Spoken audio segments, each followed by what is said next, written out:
Bismillahirrahmanirrahim. Assalamualaikum warahmatullahi wabarakatuh. Assalamualaikum warahmatullahi wabarakatuh. Alhamdulillahilladzi anzala sakinata fi qulubil mu'minin walhamdulillahilladzi arsala rasulahu bil huda wa dinil haqq liyudhhirahu 'alad dini kullih wa kafaa billahi syahida wa kafaa billahi nasira.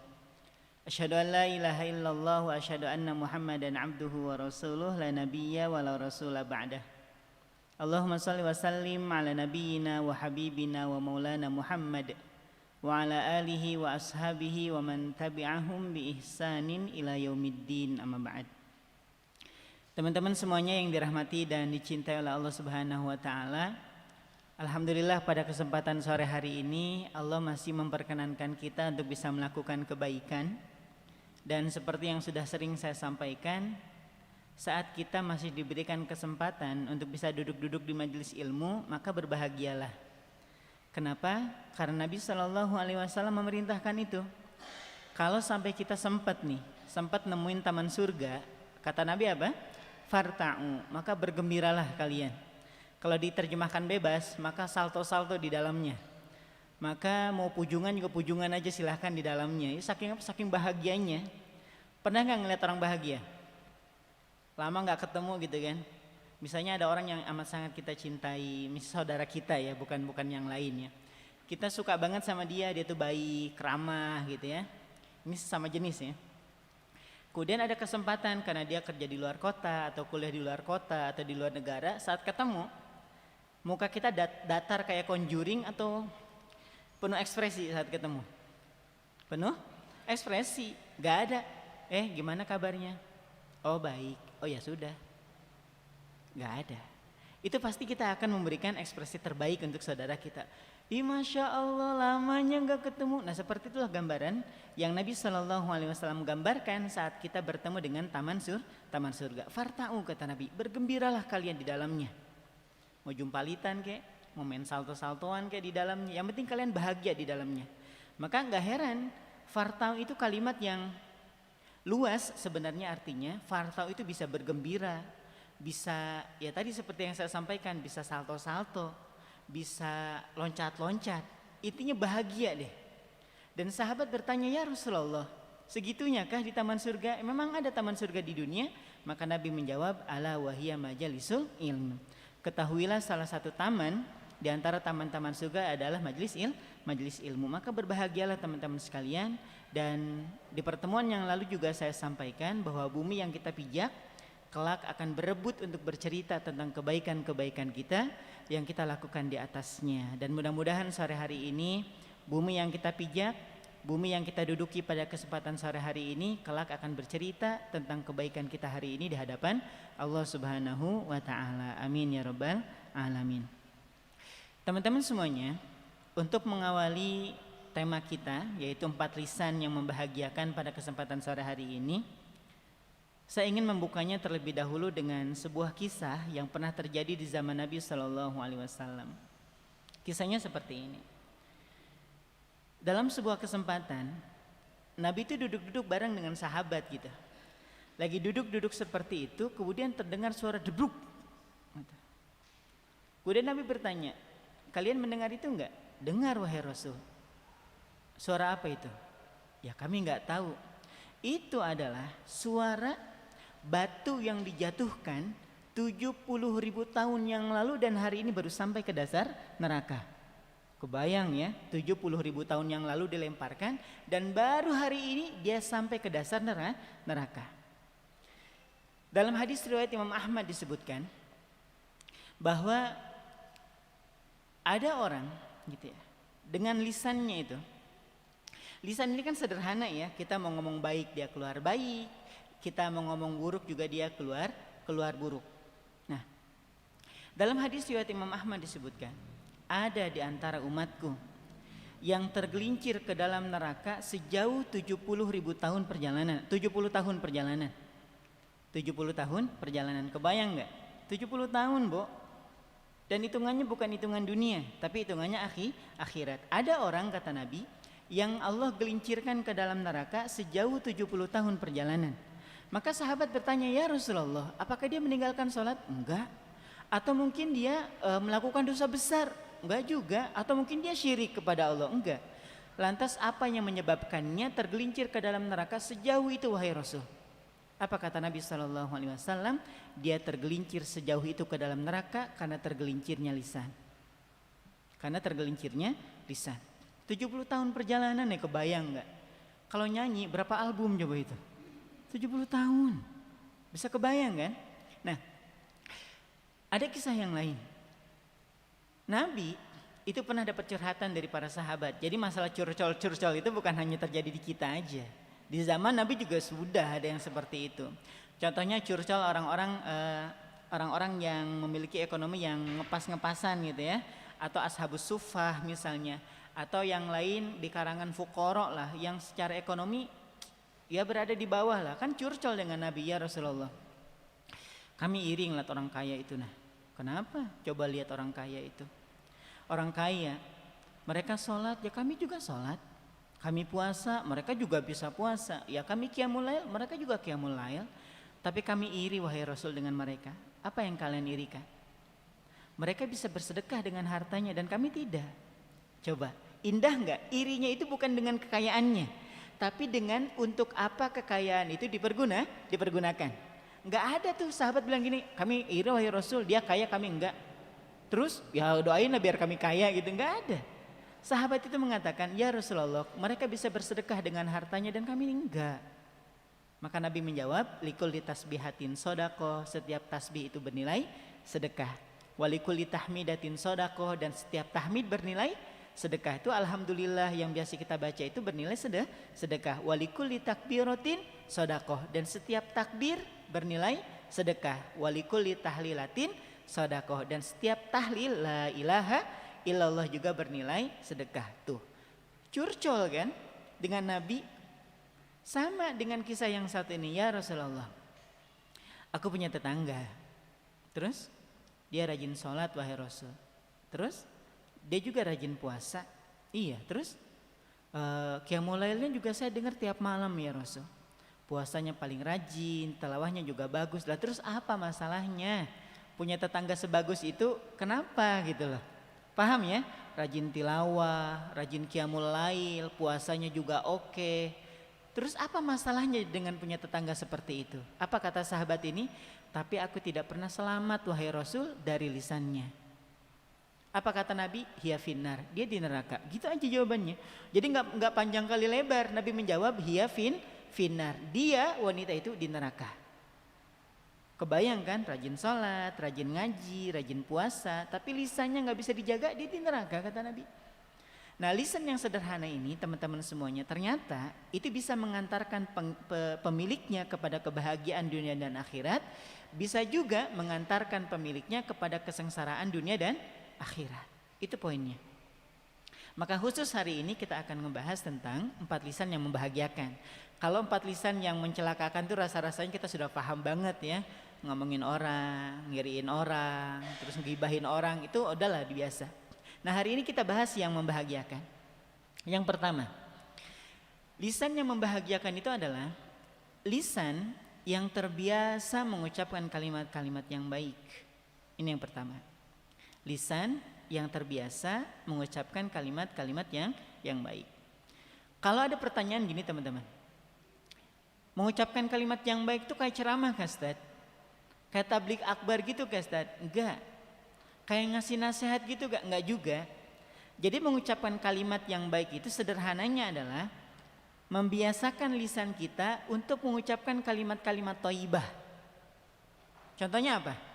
Ya subhanallah, alhamdulillah, Allahu akbar, la ilaha illallah, dan seterusnya.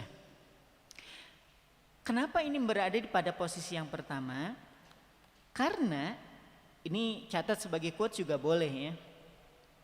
Kalimat yang biasa diucapkan oleh seorang hamba itu akan memberikan efek terhadap akhir dari ucapan seorang hamba saat sedang menghadapi sakaratul maut. Jadi ucapan yang biasa diucapkan oleh seorang hamba itu selama hidupnya itu akan berefek terhadap kalimat yang paling akhir yang akan diucapkannya saat dia menjumpai sakaratul maut. Kalau terbiasa mengucapkan kalimat-kalimat yang baik, maka saat sakaratul mautnya pun akan mudah mengucapkan kalimat yang baik. Kalau kalimat-kalimatnya kotor, maka di akhir hayatnya pun akan lebih mudah mengucapkan kalimat-kalimat yang kotor. Kita nggak usah cerita yang jauh deh, Balikpapan deh. Saya berulang kali nih tempat-tempat yang lain mungkinnya, di sini belum. Saya ceritakan tentang ada satu orang, seorang ibu nelpon waktu itu. Kejadiannya saya ingat betul sebelum asar kejadiannya. Ustadz, bisa nggak ke rumah? Kenapa? Suami saya sekarat dari mulai subuh sampai sekarang belum kelar nih sekaratnya, belum selesai. Insya Allah nanti pada asar kami ke sana. Saya ke sana. Kemudian ketika kita bacakan Quran, terus kemudian kita bimbing untuk membaca, ayo Pak, baca asyhadu alla ilaha illallah wa asyhadu anna Muhammadar Rasulullah. Apa jawabnya? ANJING, kucing. You know? Ya. Kata istrinya nih, Ustadz mungkin kepanjangan, cari yang pendek. Oke. La ilaha illallah. Pendek kan? Ayo Pak, ucapkan la ilaha illallah. Yang keluar adalah beaba, baby, sapi. Coba, Ustadz mungkin kepanjangan, cari yang lebih pendek. Kira-kira apa yang lebih pendek dari itu? Allah. Pak, Allah. Tetap yang keluar adalah kalimat yang kotor. Teman-teman bisa nggak la ilaha illallah? Coba 1, 2, 3. Alhamdulillah sudah pada siap ya. Ya, jadi saya bahagia ya meninggalkan majelis ini tuh, ya Allah semuanya sudah siap ya. Namanya umur tuh kan gak ada yang tahu. Bisa jadi teman-teman duluan, saya belakangan. Atau saya yang belakangan, teman-teman yang duluan. Itu gak apa-apa, gak usah rebutan ya, tolong gak usah rebutan ya.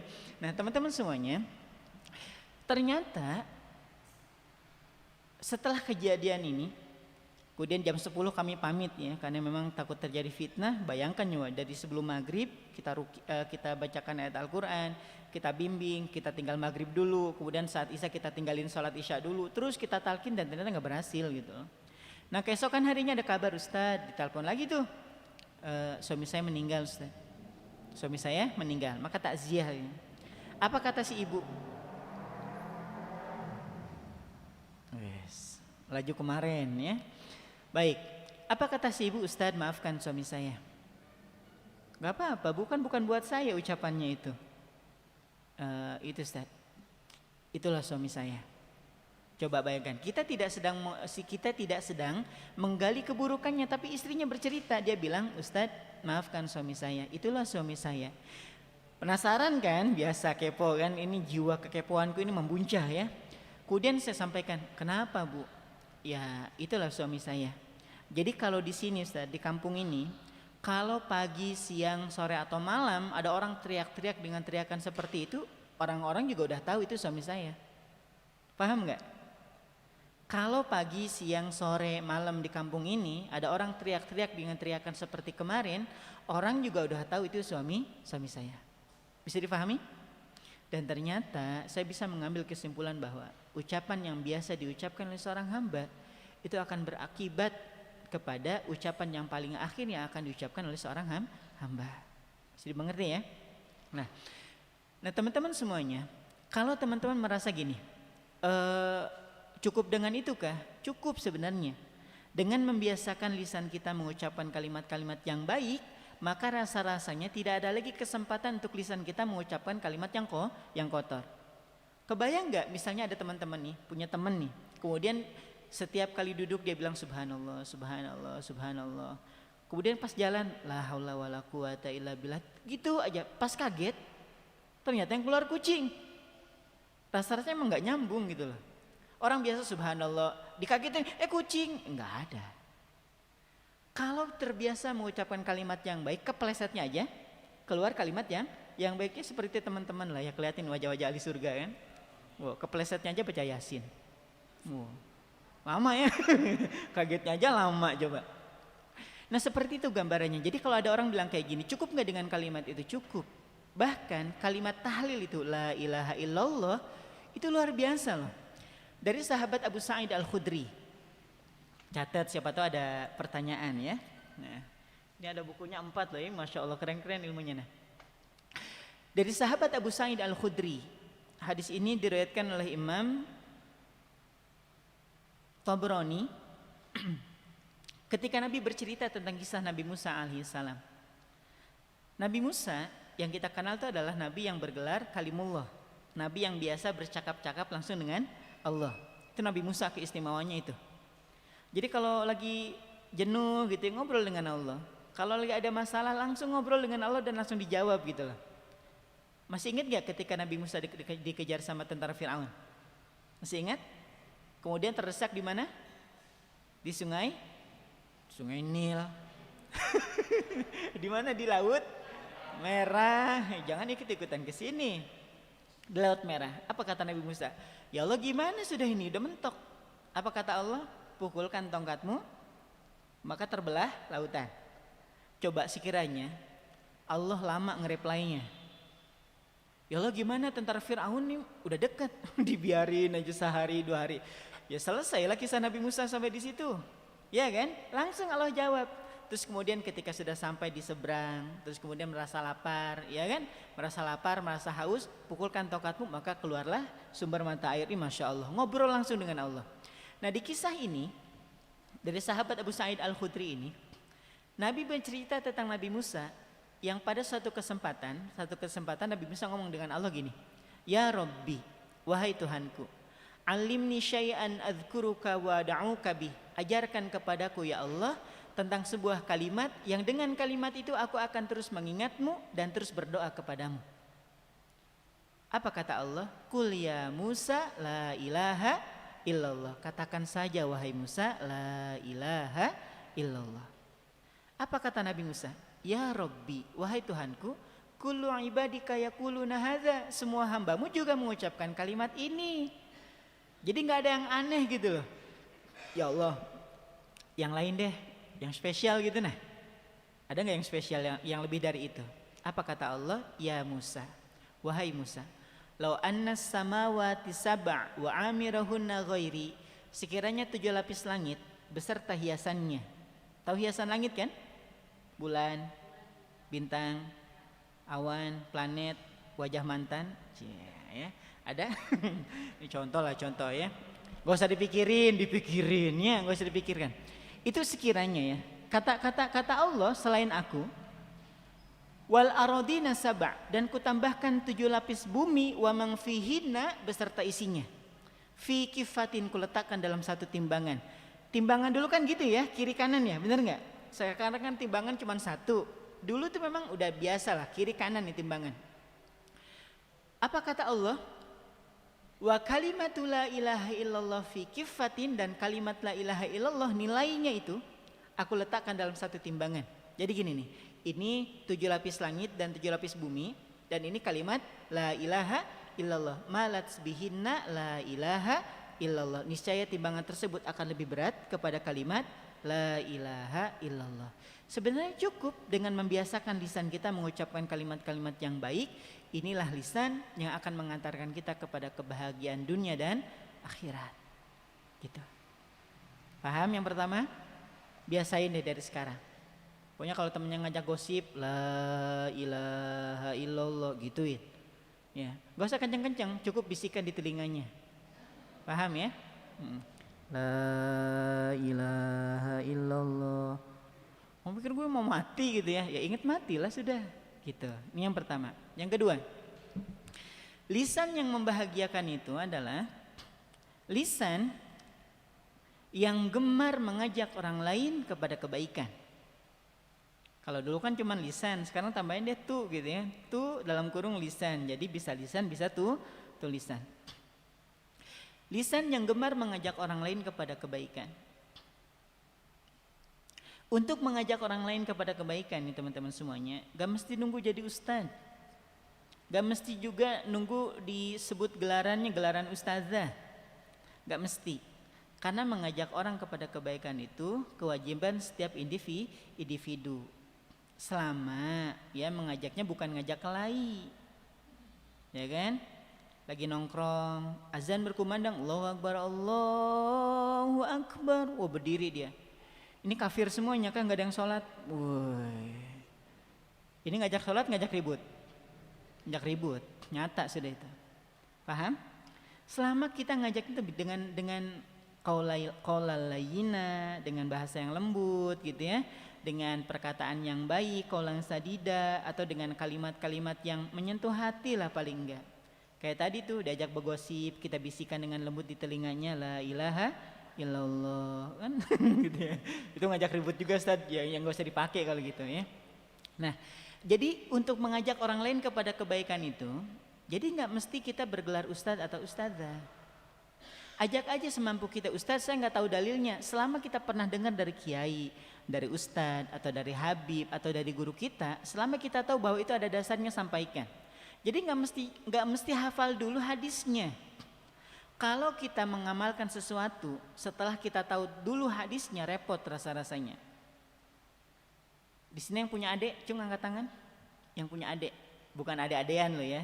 Saya sudah menganggap dia sebagai adik saya sendiri. Alah, ya. Lain, ini adik beneran. Ada ya. Nah, yang sudah angkat tangan tanggung jawab ya. Saya tanya lagi ya. Yang punya adik.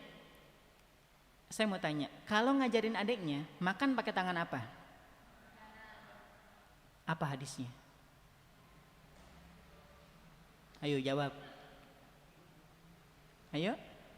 Nah, nggak tahu juga kan? Tapi teman-teman tahu bahwa makan tuh pakai tangan kanan lah. Kata Nabi gitu loh. Nah, apa hadisnya? Kemarin lupa bahasa Arabnya. Gitu. Dan ternyata ngajakin orang kepada kebaikan tuh nggak mesti dulu hafal hadis atau ayatnya. Teman-teman tahu itu adalah sebuah kebaikan, ajarkan. Ajak, sampaikan, sebarkan. Contohnya kayak tadi, apakah kemudian kita berhenti untuk ngajak adik kita? Adik kita makan pakai tangan kiri nih. Kak, kok nggak ditegur? Makan aja terserah, mau pakai kaki kayak, mau tangan kiri kayak, terserah. Kenapa? Mbak belum tahu hadisnya. Enggak kan? Tetap aja kita ajak adik-adik kita, atau mungkin sebagian ada yang sudah menikah punya anak, diajarkannya dengan tangan kanan. Gitu. Nah, sama halnya dengan mengajak orang lain untuk sholat. Mas, kenapa nggak ngajakin ini dia sholat berjamaah? Saya belum tahu dalilnya. Astagfirullahaladzim. Ngajak sholat nunggu dalil. Paham ya? Jadi ngajak aja. Jamaah yuk. Ada duluan ya. Sudah nggak masalah. Paham? Jadi ngajak orang lain tuh nggak mesti nunggu hadis dan juga ayatnya. Tapi hati-hati juga. Kata Nabi, cek dulu lah. Sekarang kan ada Google tuh. Benar gak hadisnya? Kalau nggak benar ya nggak usah di-share. Tapi kalau ternyata ada hadisnya, sampaikan aja sekalipun nggak hafal. Apa keuntungannya? Keuntungannya gini. Usia kita itu, sebagaimana yang diriwayatkan oleh Imam Ibnu Hibban, catat ya. Siapa? Imam Ibnu Hibban. Sebagaimana yang diriwayatkan oleh Imam Ibnu Hibban, Nabi SAW menyampaikan, a'maru ummati ma baina sittin ila sab'in. Usia rata-rata umatku itu hanya sebatas 60 sampai 70. Usia rata-rata umatku hanya sebatas 60 sampai dengan 70 tahun. Dan Nabi masih memberikan catatan di situ. Wa aqalluhum mayyazuju dzalik, dan sedikit sekali yang bisa mencapai atau bahkan melampaui itu. Terbukti enggak sekarang? Terbukti, enggak jauh orang tuh. Kita jarang dengar ada pengumuman di masjid, innalillahi wa inna ilaihi rajiun, telah meninggal dunia Fulan bin Fulan di usia 175 tahun. Udah jarang. Paham ya? Memang segitulah, paling 60, di usia 43 tahun, di usia 30, di usia 60, enggak jauh dari itu. Yang lebih sedikit kata Nabi. Nah, kita sadar betul bahwa usia kita ini terbatas. Paling lama juga 70, ya kalau nyampe kan gitu. Nah, kita pengen jemaah sekalian, saat jasad sudah dimasukkan ke dalam liang lahat, itu kan sudah nggak ada kewajiban tuh. Udah nggak ada sholat lagi, nggak ada kewajiban zakat, nggak ada kewajiban puasa, nggak ada. Nggak pernah kita temukan ada pocong rame-rame kumpul malam Jumat gitu. Ngapain? Taklim. Taklim bulanan, antar blok gitu ya, saling silaturahim. Nggak ada memang. Selesai. Kayak taklim ini cuma sekarang nih, saat hidup bisa taklim, ya kan? Saat hidup bisa sholat berjamaah, saat hidup masih bisa tilawah. Selesai, ya udah selesai. Nah, kita pingin saat nanti kita di alam barzakh, belum sampai akhirat ya, sampai kita dikubur di liang lahat, kita berada di alam barzakh, kebaikan-kebaikan yang biasa kita lakukan itu ngalir gitu loh pahalanya. Kebayangkan pas lagi di alam barzakh nih, ada pahala duha, ada pahala qiyamul lail, ada pahala saum Senin Kemis. Ya Allah, aku loh udah gak puasa. Udah nggak qiyamul lail. Dari mana? Dari hadis Nabi sallallahu alaihi wasallam, "Man dalla ala khair falahu mithlu ajri fa'ilihi." Barang siapa yang menjadi wasilah, barang siapa yang menunjuki orang kepada kebaikan, maka dia mendapatkan pahala kebaikan yang sama persis seperti orang yang sedang melakukan kebaikan tersebut. Kita pernah nge-share nih keutamaan sholat duha. Kita share di grup tuh. Namanya di grup, nggak usah panjang-panjang, pendek aja. Keutamaan sholat duha dari sahabat Abu Hurairah, dari sahabat Anas bin Malik, udah selesai. Nge-share satu hadis. Ada orang baca, ya Allah belum duha. Nah, dia sholat. Kita lagi halangan. Oh, kita tapi ke ikhwan ya, Afan ke sini ya. Kita kok jadi ingat ya. Sampai mana tadi? Oh, halangan ya, halangan. Maaf ya, jadi agak terbawa suasana ya. Halangan nih, ternyata yang baca dia sholat duha, kita nggak sholat duha, dia sholat duha, kita dapat nggak pahalanya? Dapat. Sebelum tidur nih kita nge-share nih, ayo yang belum berwudu, keutamaan wudu sebelum tidur, dijaga oleh Allah, mendapatkan doa-doa kebaikan dari para malaikat. Coba, kan bangun tidur nih, orang yang tidur dalam keadaan suci, baru melek, belum doa, belum. Misalnya nih, bangun jam 4 kan alarm bunyi, baru melek, mau bangun dan mematikan alarm ya. Tahajudnya. Baru melek, malaikat langsung berdoa, Allahumma gfir lahu, ya Allah ampuni dia. Warhamhu, sayangin dia ya Allah. Wa'afihi, ya Allah juga kalau dia punya salah-salah dikit yang gak kerasa diampuni ya Allah gitu, maafkan dia. Baru melek, malaikat udah berdoa. Buat siapa? Orang yang tertidur dalam keadaan suci. Kita nge-share gitu aja tuh. Ada yang baca, iya ya Allah saya belum wudu ya. Dia letakkan HP-nya, dia kemudian berwudu, kemudian dia tidur. Lah kitanya udah tidur, dapat nggak pahalanya? Dapat. Begitupun dengan kebiasaan baik yang kita ajarkan kepada orang lain, yang kita share kepada orang lain, kita wafat nih. Ternyata teman kita dulu yang nggak pernah kenal duha, tahu nggak salat duha keutamanya? Ada loh, dibangunkan rumah istana di surga, dimurahkan rezeki. Dia sholat tuh. Ternyata Allah takdirkan kita wafat duluan. Dan teman kita masih istiqomah tuh, dia duha aja hari-hari, dia sholat duha, kadang enggak, nanti sholat duha lagi. Kita di alam barzakh, pahala duhanya tetap sampai enggak? Tetap sampai. Enak enggak? Enak, seperti itu gambarannya teman-teman semuanya. Makanya lisan yang membahagiakan yang kedua adalah lisan yang gemar mengajak orang lain kepada kebaikan. Ini yang kedua. Yang ketiga, lisan yang membahagiakan itu adalah lisan yang tidak pernah tertarik untuk membicarakan aib dan keburukan orang lain. Lisan yang tidak pernah tertarik untuk membicarakan aib dan keburukan orang lain. Sampai jam 7 kita ya? Jam berapa? 5:30 ya. Baik. Ada kisah, sama kisahnya masih di kisah Nabi Musa alaihissalam. Di zaman Nabi Musa alaihissalam itu pernah terjadi peceklik yang amat sangat panjang. You know peceklik? Ada yang tahu peceklik? Kemarau yang berkepanjangan. Jadi yang retak itu gambarannya, yang retak itu bukan hanya tanah, tapi bangunan juga retak. Saking apanya? Panasnya. Hujan tidak turun dalam kurun waktu yang lama. Terus binatang yang biasa diperah susunya itu tidak lagi mengeluarkan air susu. Ya gimana mau keluar, nggak ada rumput yang hijau. Nah, tabiat Bani Israel, tabiatnya kalau lagi butuh sama Allah dekat. Tabiatnya seperti itu. Dari dulu dikenal kan? Masih ingat ketika Allah menyelamatkan mereka dari kejaran Fir'aun? Fir'aun ditenggelamkan, mereka kelaparan kan? Apa kata mereka kepada Nabi Musa? Qalu du'u lana rabbaka yukhrij lana mimma tumbitul ard. Coba, sopan enggak kira-kira bahasanya nih? Qalu du'u lana rabbaka yukhrij lana mimma tumbitul ard. Mereka berkata kepada Nabi Musa, tolonglah mintakan kepada Tuhanmu. Coba, sama-sama diselamatkan oleh Allah. Tapi saat minta makanan, wahai Musa, coba nah minta sama Tuhanmu itu nah. Sopan nggak? Ya, itu emang gitulah tabiatnya Bani Israel. Tapi ketika sudah terhimpit, mereka mengatakan apa? Coba ayo minta sama Tuhan kita nah selamatin. Tapi ketika sudah diselamatkan, ya udah balik lagi seperti tabiatnya semula. Tabiatnya seperti itu. Kalau butuh dekat, kalau sudah terpenuhi jauh. Sama dengan kejadian ini. Saat kemarau berkepanjangan, ternak mereka sudah tidak menghasilkan air susu lagi, tanaman-tanaman juga mati. Mereka minta kepada Nabi Musa. Wahai Nabi Musa, gimana nih? Ya sudah kalau begitu kita kumpul di sebuah padang, di sebuah lapangan, dan kita sama-sama minta kepada Allah supaya Allah berkenan menurunkan hujan. Mereka setuju nggak kira-kira? Jawab. Kira-kira mereka setuju nggak? Setuju. Kenapa? Karena butuh. Setuju. Berduyun-duyun, berbondong-bondong mereka menuju lapangan yang sudah disepakati untuk sama-sama meminta kemurahan Allah agar Allah berkenan menurunkan hujan. Udah kumpul tuh. Maka Nabi Musa berdoa. Ingat Nabi Musa punya gelar apa tadi? Kalimullah.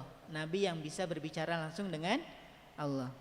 Nabi Musa mimpin doa, coba kurang keren apa? Kita didoain sama ustadz yang biasa aja, yang nampak kebaikannya di hadapan manusia. Kita udah, ya Allah didoain dia, didoain ustadz itu nah. Kayaknya ada perasaan, kayaknya dikabul deh. Atau ada Habib datang ke rumah kita mendoakan kebaikan buat kita, bahagia nggak? Iya bahagia banget. Yakin nggak doanya dikabulin? Yakin saya, Allah. Orang soleh kayak beliau, doanya dikabulin gitu. Nah ini Nabi Musa yang doa. Nabi Musa menengadahkan kedua tangannya seperti ini. Ini namanya doa salat istisqa. Ini seperti ini. Apa kata Nabi Musa? Allahumma aghithna, Allahumma ansurna, Allahumma amtirna. Ya Allah, bantu kami ya Allah. Ya Allah, tolong kami ya Allah. Ya Allah, turunkan hujan untuk kami ya Allah. Diulang-ulang terus oleh Nabi Musa doa ini, diulang. Dan subhanallah. Nah, kalau sudah subhanallah, kabar baik, kabar buruk? Kabar buruk. Subhanallah, kabar buruk. Ya, jadi kalau misalnya melihat sesuatu yang menakjubkan, tapi nggak masalah juga. Misalnya teman-teman ngeliat pelangi, ya subhanallah, nggak masalah. Tapi kalau melihat yang indah, kita akan mengucapkan masya Allah. Kalau kaget, apa? Tergantung suasana hati, Ustaz. Pokoknya kalau lagi mood ya masya Allah. Kalau nggak mood apa aja yang keluar lah ya pokoknya. Dan subhanallah, awan tidak kunjung kumpul. Tidak ada tanda-tanda hujan akan diturunkan. Masih cerah. Sampai ini Bani Israel nih, namanya juga Bani Israel, udah ribut tuh. Kayaknya nggak dikabulin nih. Tahu nggak? Kayaknya nggak bakal dikabulin nih. Udah ribut di belakang. Ribut kayak taklim kelamaan. Wah, ya kan udah mulai geser. Udah mulai gelisah kan. Berapa sih ini? Ustaz tadi nyampaikan 20 keutamaan, bayangin 20 dan baru dibahas 3. Itu sudah 1,5 jam. Kebayang kan? Sisanya berapa? 17. Udah mulai gelisah kan? Tapi di sini insyaallah coba lihat. Anteng, ada nggak nafas bahkan ya, masya Allah ya, saking tenangnya tuh. Nih, Bani Israel udah mau bubar, dan Nabi Musa terus saja berdoa kepada Allah. Sampailah kemudian Allah menjawab doa Nabi Musa dengan mengatakan, wahai Musa, bagaimana mungkin aku akan menurunkan hujan? Bagaimana mungkin aku akan mengabulkan permintaan-permintaan kalian, sedangkan ada salah seorang di antara kalian yang bermaksiat kepadaku 40 tahun lamanya. Berapa tahun? 40 tahun. Allah enggak minta disembelihkan kambing, unta, minta kemenyan, enggak. Apa kata Allah? Keluarkan dia dari barisan dan aku akan turunkan hujan. Itu aja permintaan Allah. Apa permintaan Allah? Keluarkan dia dari barisan dan aku akan turunkan hujan. Itu aja permintaan Allah. Maka Nabi Musa berbalik badan dan disampaikan kepada para pengikutnya, siapakah di antara kalian yang telah bermaksiat kepada Allah 40 tahun lamanya, silahkan keluar dari barisan ini. Kira-kira ada nggak yang berani keluar? Kira-kira? Nggak ada. Ayo di antara teman-teman, siapa yang sholat subuhnya 6:30, silahkan keluar dari masjid ini. Nggak ada, nggak ada. Saya yakin nggak ada. Ini wajah-wajah ahli surga ini nggak ada ya. 6:30 nggak ada. Jam 7 mungkin pada keluaran semua ini ya. Nggak ada lah insya Allah. Kita ini teman-teman semuanya, bukan meninggalkan sholat ya kan. Sholatnya kelewat dikit aja kita malu mengakuinya kan. Sholat duhurnya kelewat dikit, lagi asar. Sholat asarnya kelewat dikit, lagi maghrib. Tahu? Ini kok pada roaming semuanya ya. Sholatnya kelewat dikit, lagi maghrib. Paham? Ya di ujung-ujungnya jadi kelewat dikit lagi maghrib. Jadi kelewat dikit aja sebenarnya ya. Sholat subuhnya kelewat dikit, dikit lagi duha. Nah teman-teman semuanya, kita ini bukan ninggalin sholat, tapi sholatnya kelewat dikit aja malu gitu untuk mengakuinya. Lantas bagaimana keadaan orang ini yang 40 tahun bermaksiat kepada Allah kalau dia keluar? Harga diri Bo, ya kan? 40 tahun nih, dan tuh Bani Israel, boh jadi apa ya? Jadi apa namanya? Trending topik lah kalau sampai dia keluar. Kasih captionnya kan sudah kuduga. Wah, ya kan? Kasih hashtag ternyata dia. Ya.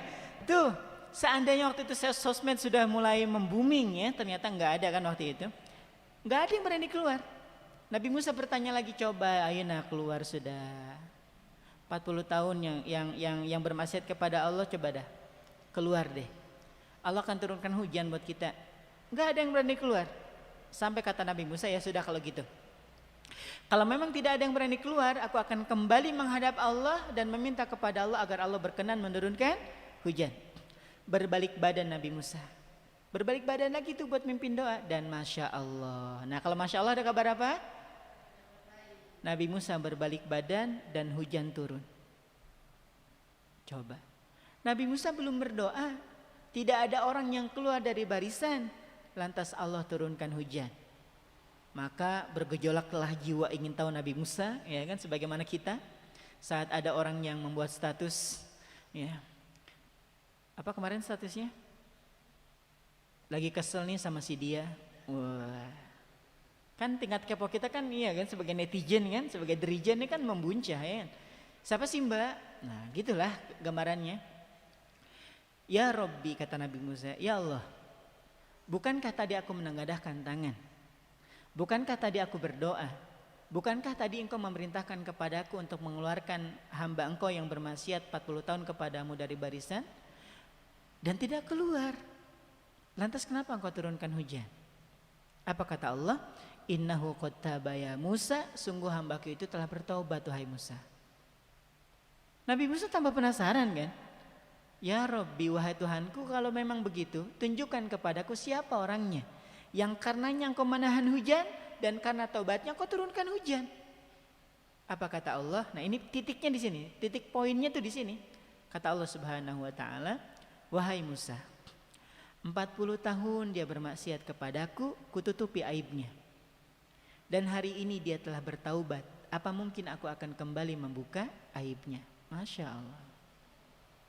40 tahun dia bermaksiat kepadaku dan aku tutupi aibnya.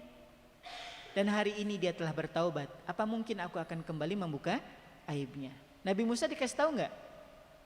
Halo? Nabi Musa dikasih tahu nggak sama Allah? Enggak. Padahal sekiranya Allah kasih tahu Nabi Musa amanah nggak?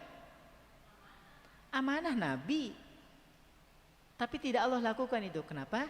Karena aib yang sudah Allah tutupi haram hukumnya untuk diumbar kembali. Catat baik-baik. Quotes of the day. Karena aib yang sudah Allah tutupi haram hukumnya untuk diumbar kembali.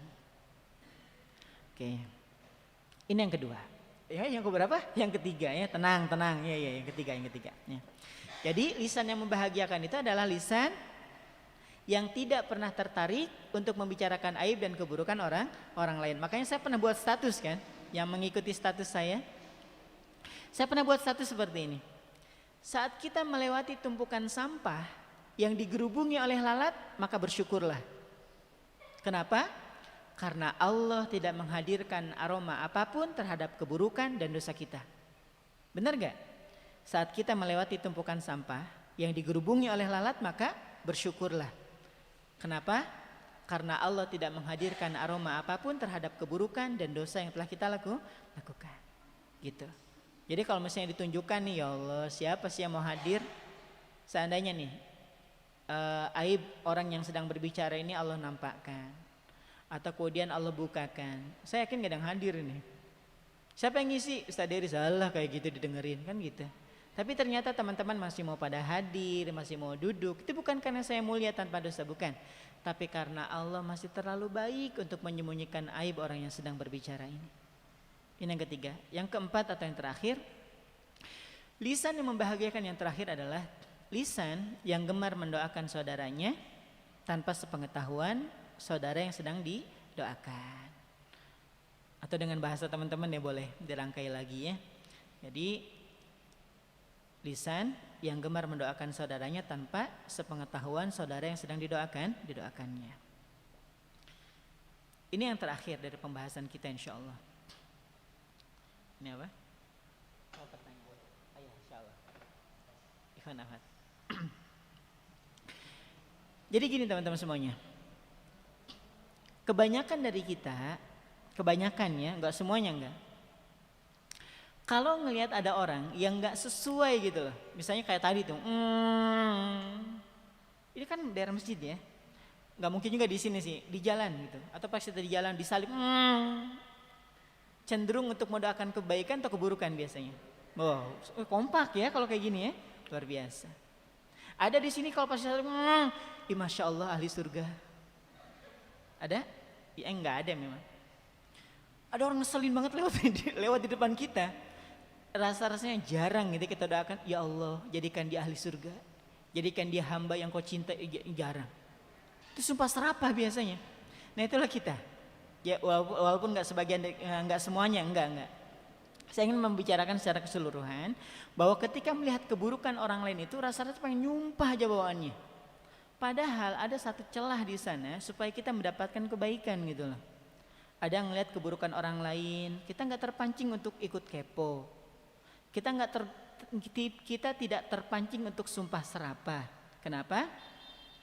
Ada satu hadis Nabi SAW dari sahabat Abu Hurairah. Hadis ini diriwayatkan oleh Imam Muslim, Imam Bukhari juga meriwayatkan. Apa kata Nabi? Ma min abdin mu'min yad'u li akhihi bi dhahril ghaib illa qalal malak laka bimithlin. Kata Nabi SAW, ma min abdin muslim, ma min abdin mu'min, tidaklah seorang hamba mukmin yad'u li akhihi, mendoakan kebaikan untuk saudaranya, bidzahril ghaib, tanpa sepengetahuannya, illa qalal malak, kecuali malaikat akan berdoa untuknya, laka bimithlin, untukmu doa yang sama. Contoh, saat kita pas lagi jalan pelan-pelan, mobil lewat, ada genangan masa lalu. Apa? Genangan ya, bukan kenangan. Ada genangan, kemudian airnya kena kita. Paham ya? Lagi kita bawa motor santai tuh. Ada mobil lewat samping kita, ternyata kena genangan, kemudian kena kita. Nah, tertarik sumpah serapah atau doa ini? Nah, kemarin sumpah serapah, nah kita ganti dengan doa. Ya Allah, selamatkan dia dalam perjalanannya. Coba, selamatkan dia dalam perjalanannya. Malaikat langsung otomatis doa, ya Allah, selamatkan juga perjalanan orang yang sedang berdoa ini. Coba, ada keburukan gak buat kita? Gak ada. Sekiranya, oh celaka memang kamu di depan. Nah, ya Allah, celakakan juga orang yang lagi sumpah serapah ini. Orangnya selamat lah, kita yang celakain. Auzubillah kan ya. Ya walaupun memang kayak kelakuan kayak tadi tuh, misalnya knalpotnya dibuat racing, kemudian orang lain merasa terzolimi. Nah doa-doa dari orang yang terzolimi memang terkabulkan lah. Tapi kalau kayak tadi kan nggak sengaja, ya terus kemudian kita sumpah serapah. Ya kalau nggak kembali ke kita, kalau kembali jadi masalah baru. Mendingan doakan kebaikan untuk dia. Kesal sama orang, doakan kebaikan buat dia. Kenapa? Saat kita mendoakan kebaikan untuknya, malaikat langsung mendoakan kebaikan untuk kita. Misalnya nih contoh, ada orang yang punya tanggungan ke kita, udah 10 tahun gak balik-balik. Biasanya kan kita ini tergoda untuk mendoakan keburukan kan, kayak di film-film itu. Misalnya ada orang misalnya ada tanggungan hutang yang belum balik 10 tahun. Kudoakan kamu miskin 7 turunan juga. Wah, ada ini petir gitu kan, terus kemudian air laut langsung pasang gitu kan. Sinetron pernah nonton sinetron gak sih? Film azab itu nah. Iya. Iya, film-film kayak gitulah. Tapi ngarep uangnya balik. Didoain miskin, tapi ngarep uangnya balik. Kontradiktif nggak? Kontradiktif. Kita ngedoain keburukan supaya dia miskin, tapi ngarep juga uangnya balik, nggak bisa. Apa harus kita lakukan? Ya Allah, berikan keberkahan rizki untuknya. Limpah curahkan rizki untuknya ya Allah. Mudahkan urusannya dan panjangkan umurnya. Coba. Dan sekiranya Allah kabulkan buat dia, dia menjadi hamba Allah yang berkah, melimpah luah rizkinya, panjang umurnya, mudah urusannya. Kira-kira uang yang kita pinjemin balik gak? Halo? Balik gak kira-kira? Insya Allah balik, karena kita mendoakannya bukan melimpah ruahnya tapi berkah.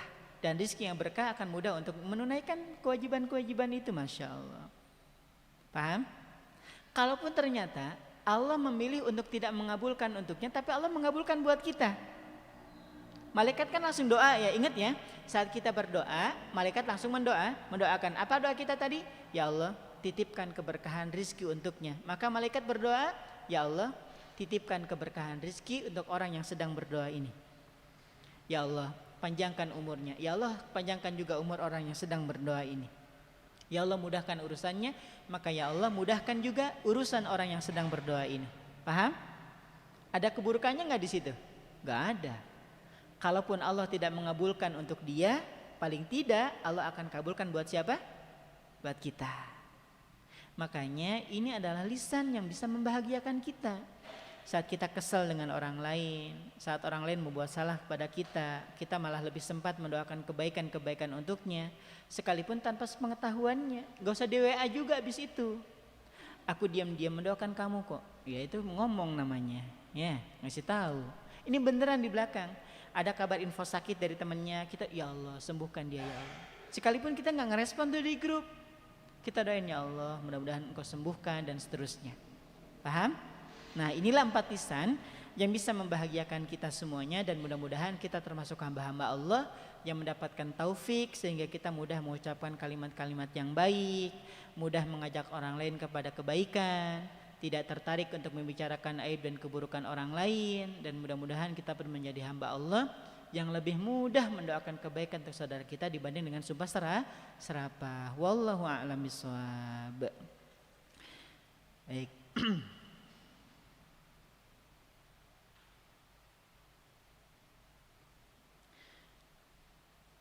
Ada pertanyaan yang pertama, agar kita dipermudah untuk mempunyai momongan dan bagaimana caranya agar kita selalu istiqomah dalam berikhtiar. Ini kajian ini panjangnya, nanti insya Allah kapan-kapan ya, mungkin ini di temanya untuk orang-orang yang sudah menikah. Untukmu yang merindukan buah hati, ini dari tahun kemarin sebenarnya sudah direncanakan tapi belum terrealisasikan. Mudah-mudahan dalam waktu dekat bisa di ini ya. Untukmu yang merindukan buah hati insya Allah. Tapi ada sedikit yang ingin saya sampaikan. Ada tips saja buat mungkin yang sudah menikah tentunya nih, nggak mungkin belum menikah pengen punya anak, ya kan? Ustadz, gimana saya doa untuk bisa dapat momongan? Udah nikah belum? Belum, nikah dulu ya, baru punya momongan. Tipsnya yang pertama, teman-teman semuanya, diingat-ingat deh, ada nggak kebaikan yang tertahan, yang belum sempat dilakukan? Biasanya berupa kayak omongan gini nih, saya pernah punya pengalaman, ada orang yang sudah 7 tahun pernikahannya belum punya anak tuh. Kemudian ngobrol, Ustaz saya belum punya anak berapa tahun, 7 tahun, masih muda, masih pengantin baru, saya sampaikan gitu. Ingat-ingat deh, siapa tahu ada kebaikan yang tertahan. Diingat malam Senin, malam Selasa, belum ketemu juga. Nah malam Jumat, persis malam Jumat, saya ingat betul tuh. Malam Jumat dia bilang, Ustaz kayaknya ini deh. Kenapa? Saya waktu di Samarinda, kalau saya punya didapat posisi sebagai GM gitu ya, sebagai pemimpin nih di perusahaan ini, saya akan berbagi gitu. 100 nasi kotak. Kayaknya ini nih. Padahal bukan niat, kayak cuman gertes hati itu apa ya? Kayak perasaan ada pengen melakukan kebaikan gitu. Enggak sempat diucapkan, enggak pernah ngomong ke orang gitu loh. Ya coba bismillah deh. Ya kemudian ya alhamdulillah dengan izin Allah setelah ditunaikan 3 anaknya sekarang. gitu, 3 anaknya. Nah boleh jadi ada keinginan melakukan kebaikan yang tertahan, itu diingat yang pertama. Kemudian yang kedua, perbanyak membaca istighfar, tuh banyakin aja dulu. Kemudian terakhir yang ketiga, tips dari saya, saat berhubungan jangan memikirkan yang lain termasuk anak. Kenapa? Karena saat pikiran kita ini konsen kepada anak saat berhubungan, mohon maaf ini di bawah umur ya, yang masih di bawah umur tolong anggap aja nggak dengar gitu ya, yang sudah menikah terutama. Nah, yang sudah menikah tentunya saat berhubungan itu jangan mikirin seperti ini, jangan berpikir gini, anak aja di kepalanya. Akhirnya apa? Maka seluruh badannya menjadi stres, termasuk bagi laki-laki spermanya pun tidak lagi fresh gitu. Maka dia berguguran di jalan itu, nggak sampai membuahi akhirnya. Maka yang harus dilakukan adalah minta anaknya pas lagi sholat. Selesai sholat nih, assalamualaikum warahmatullah, assalamualaikum warahmatullah. Banyakin doa, banyakin istighfar, ya Allah titipkan keturunan yang baik dan seterusnya. Nah kalau pas mau berhubungan badan, cukup berhubungan badan. Jangan lagi memikirkan anak. Kenapa? Karena seluruh badan kita ini merespon stresnya kita. Itu. Baik. Yang kedua,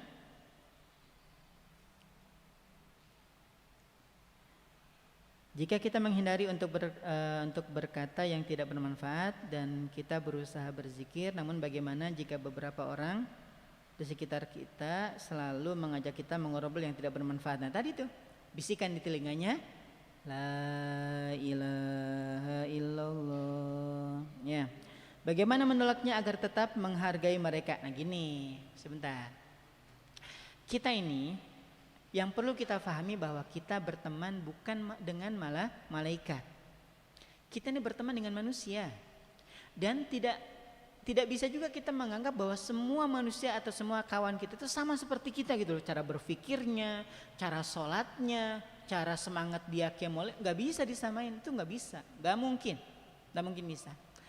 Ada dalam satu kesempatan ada yang curhat gini, Ustaz kenal gak dengan itu? Kenal, dia loh gak pernah puasa Senin Kemis. Ada ya, dia nggak pernah puasa Senin Kemis. Tapi saya tahu betul nih orang ini rajin tilawah. Boleh jadi kita yang biasa Senin Kemis tilawahnya nggak sekencang dia, paham ya? Atau ada orang nggak kelihatan Senin Kemis, baca Qurannya juga kita nggak pernah ngeliat, tapi qiyamul lailnya getol. Apa iya qiyamul lail harus laporan?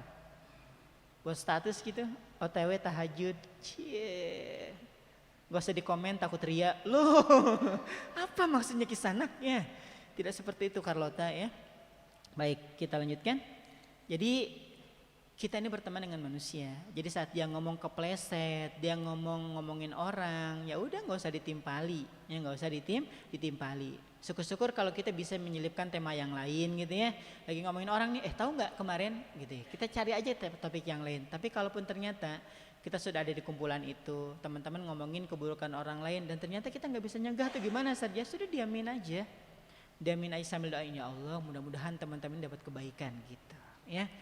Ingat kita ini berteman bukan dengan malaikat. Baik. Bagaimana cara mengendalikan diri kita saat ada rasa ketidaksukaan terhadap sifat teman? Nah ini contohnya saat kita mengetahui teman kita memiliki sifat bermuka dua. Wah, muka dua ya, muka satu aja skincare-nya mahal. Afwan bila pertanyaan enggak menyimpang sebenarnya. Bagus saja ini pertanyaannya. Gini teman-teman. Saya ingin memberikan satu gambaran bagaimana Ibnu Umar. Ibnu Umar tuh anaknya siapa? Ya anaknya Umar.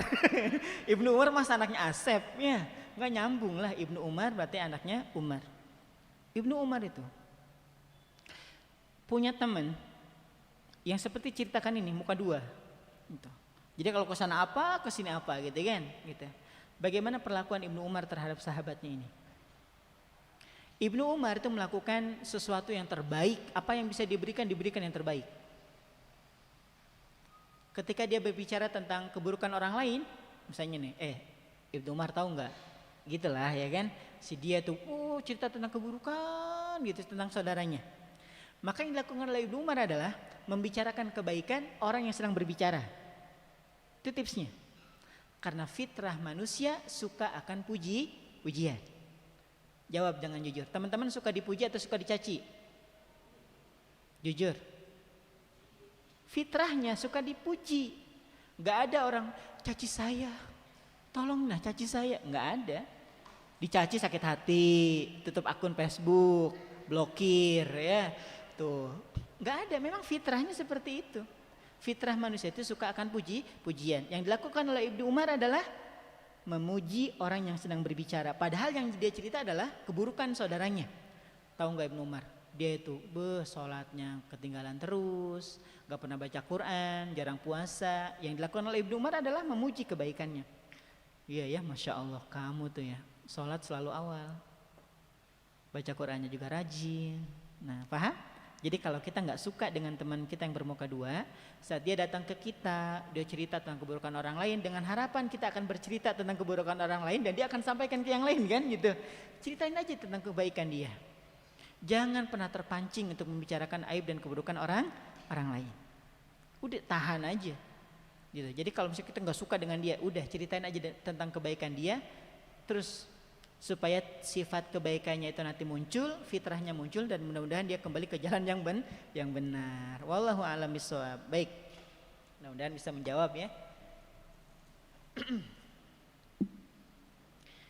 Oke, ini saudariku, apa yang menghalangimu berhijab? Buat ikhwan ya? Oh buat akhwat ya, masa pakai hijab ya? Buat akhwat. Pertanyaannya, satu, tadi saya sampaikan hadis tentang orang yang tergelincir ke dalam neraka sejauh 70 tahun perjalanan. Hadis dari siapa itu? Riwayat siapa? Ya akhwat, 1, 2, 3. Nggak dicatat. Halo? Cuman hadis riwayat. Nah kan saya awal cerita tuh. Bahkan dalam hadis riwayat disebutkan bahwa ada orang yang tergelincir ke dalam neraka sejauh 70 tahun perjalanan. Dan itu tergelincir karena tergelincirnya lisan. Ayo angkat tangan. Silahkan. 1, hadis siapa? Angkat tangan dulu. Ada? Ada? Hadis riwayat?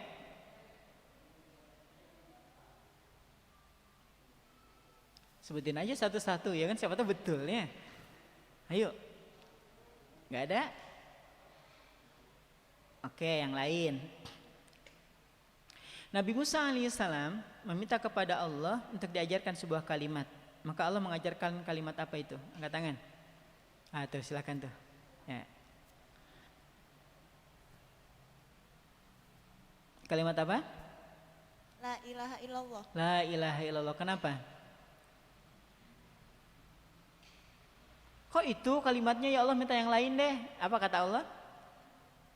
Kalimat la ilaha illallah itu lebih berat daripada langit dan bumi. Masya Allah, barakallah. Ya, baik, satu buku silahkan. Satu lagi ya, akhwat, ini agak tebelan bukunya ya. Ya pertanyaannya harus agak tebelan juga ya. Nah, hadiah menyesuaikan dengan pertanyaan. Pertanyaannya, tadi Nabi Musa alaihissalam itu mengadu kepada Allah tentang masalah hujan kan? Masalah hujan. Ternyata masalahnya itu. Dan kemudian Allah mintanya itu. Dan itu berarti itu tuh 2 pertanyaan ya. Nah, satu lagi berarti dan apa yang Allah sampaikan ketika Nabi Musa minta ditunjukin siapa orang itu gitu. Ayo silakan. Itu tadi udah jawab gak? Belum? Oh iya silakan. Yang belum silakan. Sedangkan di saat dia melakukan maksiat 40 tahun Allah menutupi aibnya dia, dan mana mungkin di saat dia telah bertaubat Allah mengumbar aibnya dia. Baik, 40 tahun dia bermaksiat, Allah tutupi. Dan saat dia bertobat, mana mungkin Allah akan membuka aibnya kembali. Itu peristiwa apa tuh? Peristiwa tidak turun hujan. Baik, barakallah. Nah, silakan. Kayak ikhwan. Ikhwan. Yang pertama, Nabi sallallahu alaihi wasallam itu tadi disampaikan ada lisan-lisan yang membahagiakan. Ya kan? Masih ingat ya? Yang satu, yang kedua, yang ketiga. Nah, pertanyaannya adalah berkaitan dengan yang keempat. Mendoakan saudaranya tanpa sepengetahuan saudaranya. Pertanyaannya adalah apa keutamaannya dari mendoakan saudara tanpa sepengetahuan itu? Keutamaannya itu apa? Silakan angkat tangan. Ya, silakan.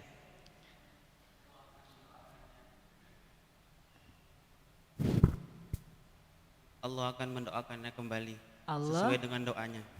Allah atau malaikat? Malaikat. Oh, malaikat.